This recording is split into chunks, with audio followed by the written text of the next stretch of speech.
Welcome to the Business of You, the show that empowers you to put yourself out there and build your personal brand. I'm your host, Michelle Griffin, helping you each week with expert tips, inspiring stories, and personalized coaching so you can master your reputation and build your future, showing up as the brand and business of you. I'm excited you're here. Now let's get going with today's show. All right, everybody, welcome back to another edition, this week's show of the Business of You, the personal branding show for solopreneurs. I am your host, Michelle Griffin, right? We know that. But each week, I bring amazing guests on, subject matter experts, especially on LinkedIn, who really help us grow our entrepreneur and online business. Today, I'm really excited to introduce you to someone that I followed and have been connected and talked to for over a year now. And about a couple of weeks ago, he and I got in a Zoom call and just really hit it off. And I realized he's into a whole new area of LinkedIn that I really need help in. And I want my audience and everyone listening to learn too. And what is that? It's how to sell on LinkedIn.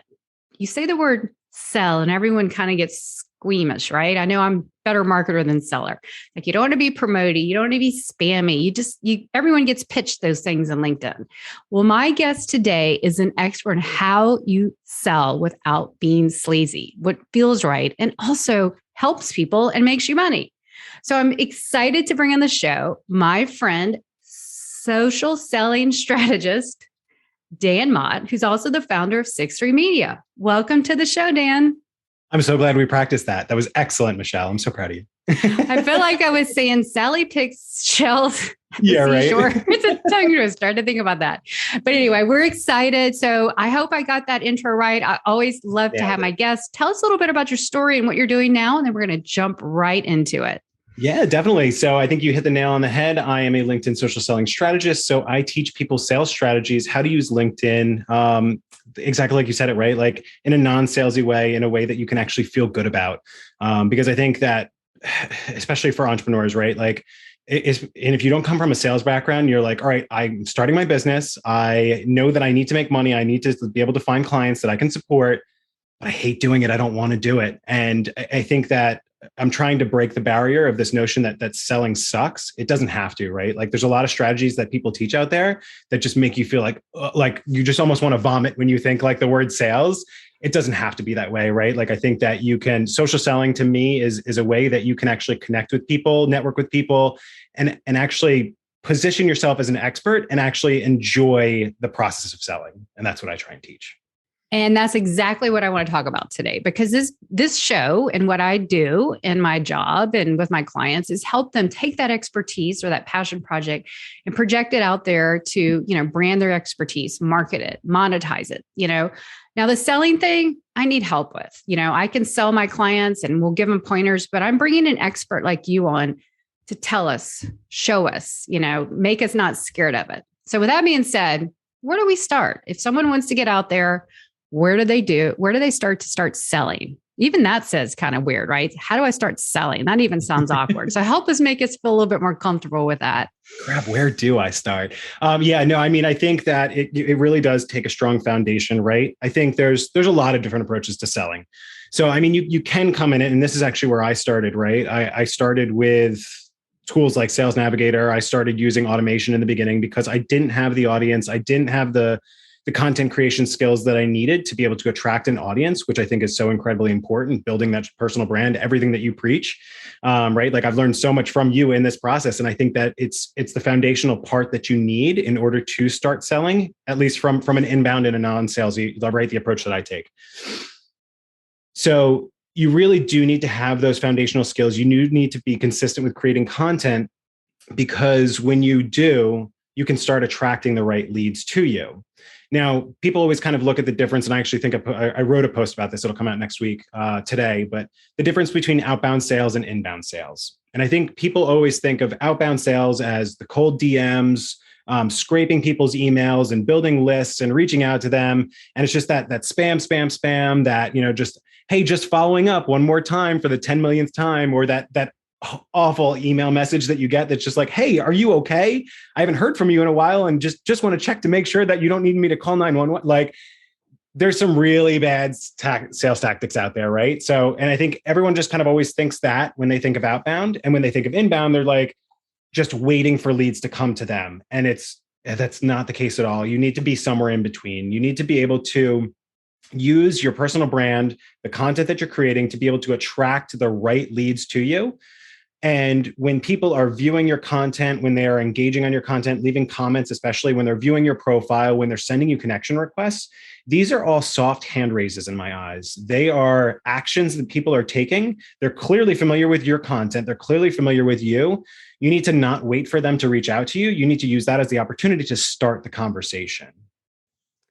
That is where I think that's the roadblock right there. Like, when I work with my clients and I have a lot on this podcast and what I post on LinkedIn, I show you, get that strategic foundation of who you are, what you want to be known for, all the things, dial that into LinkedIn and a content strategy. And I can get out there and do that. But then when it comes to that, I love how you said it's a soft hand raise. I'm scared. I don't know what to do next. So I'm kind of paraphrasing, and some of it may be a little true for me, because I'll be honest, I'm a better marketer than seller, right? I'm learning. So I am devouring everything you're saying, Dan. And I love what you just pointed out. And I want to stress to everyone listening, when you're doing inbound, it's not a build it, they will come. You can't put content out there and they will come. Well, yes, they will. But if you want a steady, full pipeline, this is what Dan teaches. This is social selling. So do go on and tell us the next step. Well, I think that's such a great point too there, because if you're not actively having conversations with the people that are engaging with your content, it's extremely difficult for you to know whether or not your content's actually resonating with them. And if they're actually the right fit, the right buyer, right? I think you preach this. I know we've talked about it before, right? The importance of knowing your ICP and making sure that you are honed in on what they actually care about, because that's how you attract the right people. So if you're not right, like it's I don't even call this selling, but it's part of the process. It's market research. It's going out there, having conversations with people, trying to understand what they actually care about in general, but also in relation to your content, right? Is what you're putting out there actually resonating with them? Is that going to educate them? Is that going to help them identify that, oh crap, I do have these pain points, or I do need to work on this, or right, like helping them find that awareness that they do have a problem, that you can actually help them. So there's a lot of those conversations that need to happen, because that helps you create better content, which then helps you attract more of the right people, which helps you have better conversations, and around we go. No, that's really a good point. And I think that is something that I sometimes will catch myself. Your content should educate, inspire, empower, but let's tie it to your actual service, to what you actually do to sell. Because you can go out and talk about something, but if it's not a pain point that makes them think, changes a worldview, challenges the status quo in relation to what you do and sell to get them closer, then you're just spinning your wheels, right? You're not getting any closer. You're just maybe getting an audience, but not maybe getting sales. There's a huge difference there. Yeah, definitely. You can have hundreds of thousands of followers, but that means nothing if they're not the right people, or if they're not taking action, right? It's two things. Like you can attract people via your content, via your engagement, but if they're not the right people, then you're never going to be able to sell to them anyway. So it doesn't matter, because there's not a good product market fit there. But even if you are finding the right people and your content's good, but you're not compelling enough, either in your profile, in your DMs, in your calls to action on your posts, if you're not encouraging them to act, if you're not driving those pain points, if you're not actually giving them that aha moment of, oh, this is how Dan, or this is how this person can help me, then they're not going to take action. They're not going to reach out to you. Or even when you reach out to them and you're not saying the right things, you're not going to be able to get them on a call. Or when you get them on the call, you're not going to be able to convert them into a customer. So really knowing what they care about, what they think, what their pain points are, and what is actually going to drive them to make a purchasing decision is really what is critical about being able to increase those conversions and move people from followers to leads, from leads to phone conversations, from phone conversations into paying customers.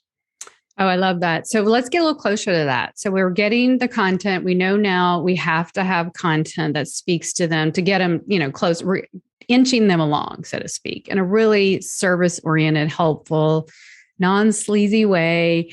And, I'm going to stop the presses right here and just say, Dan has a course, which we'll mention at the end of this recording, but he has a course that I have taken, and he does walk you along. Like each little step, Dan, you were just like, wow, wow, wow. So there is, wouldn't you say it is an inch by inch thing as you get dialed in? There's little things. You don't jump from A to like Z overnight, right? You kind of inch it along. How would we do that so it's not so obvious? Yeah, I mean, you kind of have to you have to look at it like a funnel, right? And I think that people understand the concept of a funnel. They understand how it works. Even if they build one, they may not be managing it properly. And that's looking at the sales process internally from your business, as well as the buyer's journey, their perspective of them actually making a purchase, what that looks like step by step, what's going through their head along each one of those steps, and what it's actually going to take to, like you said, right? You can't just jump someone from being a follower to a paying customer. It takes a lot of engagement along the way. And it really is different for every single business. It depends on your personality. It depends on what you're selling, what that price point is, what the industry is, the competition looks like. There's a lot of factors that go into this, right? So the way that I teach it, there are a number of steps that you can take, but every single conversation is different. Every single sale is going to be different.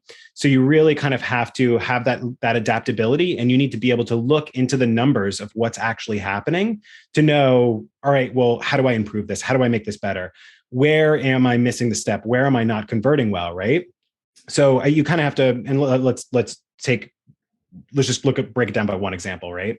So if you're saying I need to book calls, obviously, in order to make sales, if I'm not booking enough calls, what's happening? So am I starting enough conversations with people, right? So you kind of have to, and I do this, and it's different for everyone. You have to keep track of these numbers. So if this is what it's going to take, go into your DMs, and every single week record, week 1, week 2, week 3. I track it by the dates, Monday to Sunday. But how many conversations are you actually starting? Is that 10? Is that 20? And then how many of those conversations are actually turning into calls? And then you can kind of work it backwards from there and saying, okay, well, I'm starting like 50 conversations a week, but I'm only booking one call. That's a super low conversion rate. That's 2%, right? So how do we increase that? It's not about starting more conversations at that point. It's about increasing the conversion rate. And then you have to say, okay, well, am I just talking to the wrong people? Am I actually qualifying? Am I looking at their profiles? Are they actually in my ICP? Do I know my target market? Do I really know what they care about?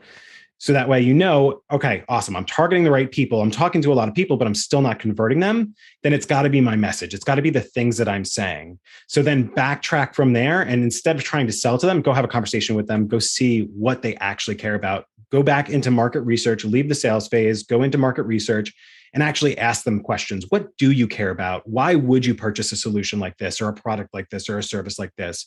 What would you pay for it, right? Like, just start to ask those questions. And if you go in with an approach like, hey, I need help. I'm truly trying to identify, you're my ideal client, be forward with them, right? Like, you're the ideal person that I want to work with. And I'm just trying to figure out my offer. I'm trying to figure out what you actually care about. Would you mind helping me? People love helping each other, like helping people out. So if you go in with that, just like, I'm not trying to sell you, I'm legit looking for help, most people will gladly help you. You can figure out what they start to say. And I write down word for word what people say to me. I copy and paste in quotes. I keep a tracker in multiple places, that I start to learn the language that they're using. And I spit that back to them in my marketing, in my sales process, because now that's going to help me increase those conversions, where I'm now talking to 50 people a week and I'm starting to book 2 calls, 3 calls, 5 calls, 6 calls. So it's really about trying to figure out where you are in the process and what steps you need to take to be able to increase your numbers, whether that's a solid increase or that's increasing conversions. Ooh, Dan, you just dropped so much valuable, helpful advice there. That is so good. Thank you for that. And I love that you said speak their language. That's been one of my favorite sayings for so long. Like, when you can speak your customer's language, it's all copywriting really is. You're just reiterating back to them their pain points. And if you could nail those perfect words, and sometimes those are the best headlines, you nail it.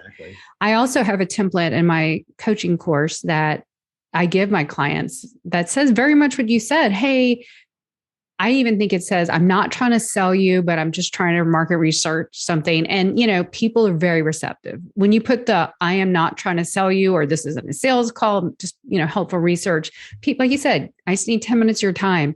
One other tip I'd like to drop, and I'm sure everyone knows because I should be like an affiliate for them is Otter AI. If you can go on any call and just capture an Otter AI, go back and get the audio, their tone, their inflection, and then also the words. You can listen too. That's one thing. I can't listen and take notes. So I want to drop that little nugget in there too for people. Yeah, that's really important, because when you can transcribe the words that they say and copy and paste them, it's a game changer. And that's why I actually spend more time in the DMs, right? Like if someone will reach out to me and be like, hey, I'm interested in your services. Most people will be like, all right, cool. Here's my link. Book the call. I'm going to qualify you. I'm going to start asking you questions before I book that call, because when they can write it down, you have proof of what they're saying. Again, you can copy and paste that and put that in there. But also too, you can just spend that time qualifying to make sure that you can actually help them. Right. I got a referral last week, and I really only took the call because it was from a friend. And I was like, I just want to help this person out. I knew just based off of the tone and the things that he said to me, I was like, I'm not going to be able to help you because this is not what I do. It's a different approach, right? He needed Sales Navigator, and that's not what I teach. So I was like, but let me just hop on a call and help you out anyway. So when you spend the time and you have those conversations and you ask those qualifying questions to make sure that they are actually a fit, and that your product or service, you can actually help them, spend that time up front. Don't waste the time on the call, right? You're wasting your time and you're wasting theirs. Again, I only took that call because I could still help him, right? I still was like, hey, here's what you should do. I can't teach you. And I referred him to a contact who could help him. So, and again, I only did that because I was friends with the person who referred him. So qualify up front, ask those questions and record those answers. Take those words exactly like they said. And I love that you said that, Michelle, too, because it is super hard to take notes on a call when you're trying to do all these things. Position your services, ask qualifying questions, ask, like, how can I actually help you? Having a tool like Otter AI that records all that for you, and go back and take those snippets and add them to your, right? Just have a swipe file of all the words, the things people say to you. When you get to 10, when you get to 20, when you get to 100, you start to recognize the patterns, the words, and the things that people are saying. It's significantly going to increase the conversion rates on your copy that you use in your marketing, in your sales messaging, on your content, on your profile, literally everywhere. No, that's a good point. And I think it helps me close more sales, because I have been told on numerous occasions, wow, I really like that you're fully listening to me. I think a lot of people, you get on clients, we all want to be seen, heard, and understood. And so listening is a huge sales asset. And so you can really listen and empathize. But I like that. That's really good. And actually, when I went through your course, which I highly recommend, you taught me a lot. I think on your banner, your LinkedIn banner, or your call to action is DM, which is so interesting because it's not book a call. And it made me think, and I haven't done it yet, but just by you saying, hey, DM me, and then that way you qualify, you spend the time up there up front, because let's face it, we've all been on calls, and I'm sure maybe you fixed this because maybe you used to, that it's just not the right fit. As much as you think your content sells it or whatever, there's going to be the times when you're just not the right fit for someone. And it really is a waste of everyone's time, right? And no one will ever know that like you do, right? Because we even talked about this, right? I think that I have had past courses where I taught Sales Navigator. So I've created a lot of content subsequently about Sales Navigator. And a lot of people recognize me for being like with Sales Navigator, which is I no longer teach that. So, right, like people will always have conceptions about what you do, and you're never going to be able to qualify. They can never qualify themselves like you can. So having those conversations, spending that time at that step, exactly like you said, right? Like don't go from content to a call right away, go from content to DM to call, because it allows you, right now you're actually taking one step down the funnel as opposed to trying to jump steps down the staircase, and then you're going to trip and fall and it's going to hurt. And that's when you spend a half hour on a call with someone who you can't even help. And now you've wasted your time and theirs. So yeah, you definitely want to, slow down the process, move someone into a DM, have the conversation, ask the questions, make sure they're actually a good fit. Are they a good lead for you? Can you actually help them? Awesome. If that's the case, then move them to a call from there. Oh, that's a really good point. So I think after this call, later today, I'm going to go switch my CDA to DM, because you've convinced me off the bat. Okay. So we know now we want to take baby steps. So what's your best approach that you can share today about how to get someone into a DM that's not spammy? It's very natural and just a being of service. So can you break down some action steps there? Yeah, definitely. So I think there's a number of, And I actually teach this in the course. I refer to it as the art of casual conversation. So it's about how to have a conversation with a person that's not pitching your service. And the way that I teach it is actually, if you are not pitching your services, then that is a good metric, right? So the only time I ever talk about my offer is if someone physically asks, or once I can explain it to them on a call. So the goal of my entire conversation is to simply start the conversation, ask some good questions, identify if I can actually help. So that's if they admit that they have a need, a challenge, or an interest to me. Once they've done that, I don't have to say like, oh, awesome, I have this great, like check out my course, right? I don't have to say that. I can simply say, well, if I could help you solve that challenge, again, copying and pasting the words that they say back to you, right? Spit them right back to them. Would you be open to a conversation? Their answer is most likely going to say be yes. And then you can say, awesome, here's my Calendly link, or, here's the time, however you're going to book a call from there. So let's go back to your question. How do you actually start that conversation? And one of the first questions you asked was about, we started talking about the difference between inbound and outbound. And I said, let's focus on the people who are actually familiar with you and your content. So the best places for leads are three places. It's going to be people who are actively commenting on your posts, is going to be people who are coming back and viewing your profile, and is going to be people who are already sending you connection requests. And I have templates that I share, but it's pretty easy, right? Like, if someone sends you a connection request, you can simply say, like, especially if it's a blank connection request, right? Like there's a lot of opportunity there. Hey, more than happy to connect. Just curious, what made you want to reach out, right? Super easy way to start a conversation. Now you're getting them to reply. You can have some back and forth. You can start asking questions from there. Someone comments on your post. Hey, thanks for the post. Or sorry, thanks for the comment on my post. And then whatever you're going to respond to, like both you and I and everyone else on LinkedIn knows best practices, reply to all of your comments. So what I do is I kind of break that reply into two pieces, and I reply in public in response to their comment on my post. And then I'm also going to say, like, thanks for the post, ... like whatever however I'm going to respond to that. So it's literally just starting a conversation. You're using the fact that they have already engaged, that they've already showed up as, right? Like, you're actually not the one starting the conversation. They are, by taking action, even by something as simple as viewing your profile, right? So you can use those triggers to start that conversation, something very generic, easy going, non-salesy. And then once they reply, then you kind of just progress the conversation from there. Absolutely. And then, qualify them in the DMs and then ask to jump on a call. Now, what if someone's not ready? Because we know what they usually aren't coming hot and ready. They're still investigating. Each year that passes by, we need 7, 12, who knows how many impressions now until we're ready to take that next step. How do you keep them nurtured? What's your best tips there, Dan? Yeah. So, I mean, there's a couple of ways to do it, right? I think by taking the first step, which was just be consistent with creating content, that is a way to nurture people in perpetuity. And when you engage them in the comments, when you engage them in the DMs, your posts are more likely to show up in their feed. So your content will actually stay in front of them, which is right. All the things that you're already doing are just compounding on themselves. So that's going to help you nurture them. If they're not ready for a conversation, if they're not ready to purchase your product or your service right now, that's no problem, right? I always take an abundance mindset. Awesome. If I can't help you today, I don't want to force it. I don't want to try to. There's no reason for me to do that. That's probably just going to end up with you not being happy with the service that I provide anyway. So awesome. Check out my content. That's free, right? If you have additional free resources, which I highly recommend, like a lead magnet, right? Like, hey, here's my guide to, whatever. For me, it's the social selling fundamentals. I just have like a quick high level view of a lot of the things that I've talked here in a little bit more detail. Hey, no problem. Go check this resource out. Now they've seen my content. We've had a conversation. They're going to continue seeing my content on LinkedIn. But in that process, I've given them I think mine's like 7 pages, right? Do whatever's going to work best for you. I've now given them a guide on top of that for free, and I've collected their email in the process. And then now I'm going to send them my weekly email where I'm providing more tips, more advice. And I'm continuing to pepper in like, hey, here's my course. Here are the benefits of it. Here's why it's going to help you. Here are your challenges, pain points. That is another way for me to be able to nurture leads throughout the process.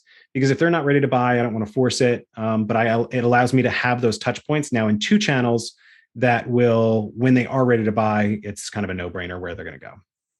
Absolutely. You just broke that down so beautifully. Absolutely. And here's the thing. People say, well, I don't have a guide. Well, you don't actually have to have a guide. you could go back, and I've done this myself. Here's a little repurposing thing. All of last year, we took all my posts and they're now all categorized in Evernote by category. So if I want to go, we have so much presumably if you're doing content to get clients, as Dan suggests, you could probably go back in the theme of, LinkedIn, whatever, and make a little checklist or maybe something, theme it. So you always have like a 1 page or 2 or 3 page, repurpose some of the content, theme it. And so in a situation like this, you can send them, here's this, here's that. Love that strategy. And of course, the email newsletter. Now we could talk about email newsletters on a whole nother subject, a whole nother thing, but Dan has a really good one. And I want to say, I think I've subscribed over a year ago. I love it. Even to this day, you don't have to have too much content in a newsletter to keep that nurturing. You do that fun poll every week, right? And then you put it in there. You know what's so funny, Dan? I always look for the poll results in your newsletter. Did you know that? It's so human interest to me. So I love that. So he just look at this market feedback. This is amazing. Yeah, exactly. Yeah. Well, literally just having conversations, right? Like this is not a sales conversation, but you can still use it as market research. And absolutely. Learn, double. We're not getting too meta here, but yeah, we're telling you how to do it and we're doing it in real time. But no. So, and then we're repurposing. So Dan will have a weekly poll, and he was doing that before and after the poll got in, when their polls were everywhere, which thankfully they've calmed down, which I was using polls back from like March to August last year with market research like you did. And then I quit, but I might go back to him because he asked some really good questions. And then that's good fodder for your newsletter. But I digress but that was a huge element because we can't just sell and expect to sell right off the bat. It's a process. So we want that pipeline to be continuous. So, so good. Okay. So when I first chatted with Dan, who've been friends and connected for like a year, we got on a Zoom call about a couple of weeks ago. And I got on the phone with him and I said, "Oh, I thought you did Sales Navigator." He's like, "No, I don't do that anymore. I have this." And I'm like, "Oh, so you do social selling without the need of Sales Navigator." I just positioned him in my brain like that. And now I can't get it out of my brain. And that is what he's talking to us today. But I want to ask you this question. How can we do social selling without the need of Social Navigator? What made you drop it and now teach it that you don't need it? Yeah. So when I started, I definitely used it. I used it quite a bit. I used it for a very long time because I thought that was the only way to find leads, right? So, it would help me find lists. And I think I took like 7 or 8 different approaches throughout the entire process. And then I kind of started realizing that I was focusing on all of the new people in my network and neglecting the people that I was nurturing. And I was like, that doesn't make sense to me. Like, why am I doing that? Why am I even creating content? Why am I even nurturing these leads? I mean, for the fact that obviously creating content also inherently attracts people to you and does find you new leads. But it kind of dawned on me that I was like, I'm doing these 2 things in silo. I'm spending so much time creating content and attracting people and nurturing leads, but I'm doing nothing with that. And then I'm prospecting over here on Sales Navigator, doing something completely different. And that just didn't make sense to me. So I was just like, there's got to be a better way. And then I realized, hey, well, why don't I engage on the people who are actually showing up? And again, that's the 3 places that I said, people who are actively sending me connection requests, people who are engaging on my posts, and people who are already viewing my profile. So these people when I'm using Sales Navigator, I'm reaching out to them cold. That's purely outbound sales. Now, there is a trick in there that I used to teach that you can actually like tag leads and you can create a list and then you can go and engage on their content and then you're warming them up. And then that takes so much time and that's just a long process. And for me already every single day publishing content, like that's on autopilot. I don't have to think about doing it. It's not a separate process. It's already just part of my system. I'm already doing all of that nurturing and all of that like, right. I'm gaining new followers. It's list growth. So it's like, why spin my cycles over here and do all that stuff? I just figured out, well, okay, here are the messages that I can send. I experimented, I played around with it and figured out, okay, here's how I can actually start conversations. And I got to the point where I was just starting so many conversations off of my content that I paid for Sales Navigator for like 6 months without using it. And I was like, what the hell am I doing? And I canceled my subscription that next month. That's a great story. I'm really actually glad because I didn't know that when we spoke last time. It makes complete sense. And it not only saves you money, time, emotional energy, right? And then not to mention you're creating even stronger connections with these people who are already, coming into your ecosystem, so to speak. So that's brilliant. Like, I really don't know that many other people. I mean, I haven't researched it that do social selling without Navigator. It's all you hear about. So it's actually very refreshing to know you don't have to engage or, spend the money on it because it's not cheap, right? But you do need the premium. Having the knowledge of who's viewed your profile to me that's a must, right? Because right now on the free, I actually canceled my premium by mistake. I got to get it back. It's a long story, but you get like 2 views. It's like, oh, nothing, right? So it's worth the $39 a month or $40 a month investment. Wouldn't you say that's like 30% maybe if you broke them down those 3 paces? Like, do you know which one's a stronger lead? Yeah, it's 14. I know it's 14%. And that's particular to me, right? And I only know that because I actually track my lead metrics, which I highly recommend everyone does. It's incredibly important because when you know, right, where the bulk of my leads coming from, what's actually converting for me, to stop wasting your time on efforts that don't convert. Like, hey, I was spending months and months using sales or paying for Sales Navigator and not actually using it. Whereas now I know where my leads come from, how they convert, and what my funnel looks like step by step. So I can say, all right, I need to stop investing time and money over here because it's not converting. And let me reinvest that back over here because this is my top performer. And let me tweak that. Let me push that. So it's for you, I'm sure it's the people who engage in your content is number 1. This is the connection request 2, and then the who's viewed your profile number 3. Is that right for your order? I'll have to go double check. I only know that specific metric because I pulled it last week for a post that I created that was specific to profile views. So I was looking at specifically how much of my content views convert into profile views, which is 1.15% on average. And then knowing that 14% of my leads come from profile views. So that was why I know that number specifically off the top of my head, which is just another incredible thing to know, right? So, okay, well, if I know that 14% of my leads come from my profile views, and if I know that I need to get that only 1.15% of my content views convert into profile views, and I want more profile views, if I want more profile views, then I need more content views. So what's kind of the next step there? It's either create more content or create content that is going to get more engagement. So then you kind of start to break down those strategies and you figure out, okay, well, which one am I going to go after? And how do I actually go about doing that? Then you start to experiment, learn, get that feedback, and then improve from there. I love, you're obviously a numbers person, but I love what you're doing, what I call reverse engineering. Whatever you want and whatever you're seeing, let's roll reverse and get how we can break that down and get to where we want. Love that. And I highly recommend, I'm going to probably start trying to do that too. Just, you got to track everything. It's like numbers don't lie, they really don't. So I absolutely love that. And I'm going to get back my premium. It's been a hard 2 weeks. I've just been winging it, but I miss it. I was just seeing, could I live without it? And I don't send emails, but that profile view thing really does. You're really selling me on tracking that. So that's a really good point. So refreshing to know you don't need Sales Navigator. You can learn to sell the, very human way about just helping and, helping everyone with their service and getting out there. So I absolutely love that. Well, one of the things that you realized coaching and then you went to your course is because you could help more people. So tell us what that course is doing and what you project that to do. What are some of the other things that we can look for and accomplish in that course? I feel it's not a sales pitch because if you don't buy it or not, it's still amazing right now. I think you still have it in a very low price format. Is that correct, Dan? Yeah. So it's, I'm kind of building it on the fly. So because I love this, right? Like I have people like you and, I did a closed beta at first. So I was just invite only. And I brought people in who I knew, right, knew their stuff and could provide me really good feedback. So that way I could collect that feedback and continue to build and improve it over time.